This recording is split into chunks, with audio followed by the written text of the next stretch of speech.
Hello guys, അപ്പോൾ പുതിയ video വന്നിരിക്കുന്നത്. അപ്പോൾ നമ്മൾ ഊട്ടിയിലാണ് വർക്ക്. അപ്പോൾ ടാങ്കിൻ്റെ ഓവർഫ്ലോ ആദ്യം ഒരു ഈ ഹൈറ്റിൽ ഇട്ടിരുന്നത്. അപ്പോൾ ഇതിനേക്കാൾ ഹൈറ്റ് കുറഞ്ഞിട്ടാണ് ഇവിടുത്തെ മുനിസിപ്പാലിറ്റി വെള്ളം വരുന്നത്. അപ്പോൾ ഇവിടെ നല്ല ലീക്കായി പോകണ്ടായിരുന്നു. പിന്നെ അവർ കണ്ടറൊന്നും ഇട്ടിട്ടില്ല, ടാങ്ക് കണ്ടറൊന്നും ഇടാതെ താഴത്ത് കൊടുത്തിട്ടുണ്ട്. അപ്പോൾ ഇതാണെങ്കിലോ ഓവർഫ്ലോ കുറച്ച് മേലെയാണ്. അപ്പോൾ നമ്മൾ ഓവർഫ്ലോ നേരെ അടച്ചിട്ടിട്ടുണ്ട്. ഇവിടെ ടാങ്ക് കണ്ടർ ഇട്ടുകൊണ്ട് ASTM അവിടെ ഉള്ളത്. അപ്പോൾ ASTM ടാങ്ക് കണ്ടർ ഇട്ടുകൊണ്ട് നേരെ അടച്ചിട്ടുണ്ട്. ഇപ്പോൾ PVC കിട്ടാൻ കുറച്ച് ബുദ്ധിമുട്ടാണ്. ടാങ്ക് കണ്ടറും വെള്ളത്തിൻ്റെ എനിക്കിവിടെ ഫുള്ള് CPVC ASTM ആണ് ഫുള്ള് ചെയ്തിരിക്കുന്നത്. ഇവിടെ നമ്മളെ വാട്ടർ ലൈനൊക്കെ CPVC ആണ് ചെയ്തിരിക്കുന്നത്.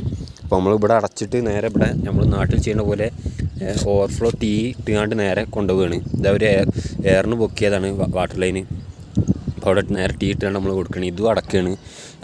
മുനിസിപ്പാലിറ്റി വെള്ളത്തിൻ്റെ അടച്ചുകൊണ്ട് നേരെ മേലക്ക് ഇട്ടുകൊണ്ട് ബെൻഡിട്ടുകൊണ്ട് ഇവിടെ കൊടുക്കുന്നുണ്ട്. നേരെ അവിടെ കൊടുക്കുകയാണ്. അവിടെ ഒരു ഫ്ലോട്ടിംഗ് വാൾവ് കൊടുത്തിരിക്കണം ഉള്ളിൽ. അപ്പോൾ അത് നേരെ കണക്ട് ചെയ്യും. Thanks for watching.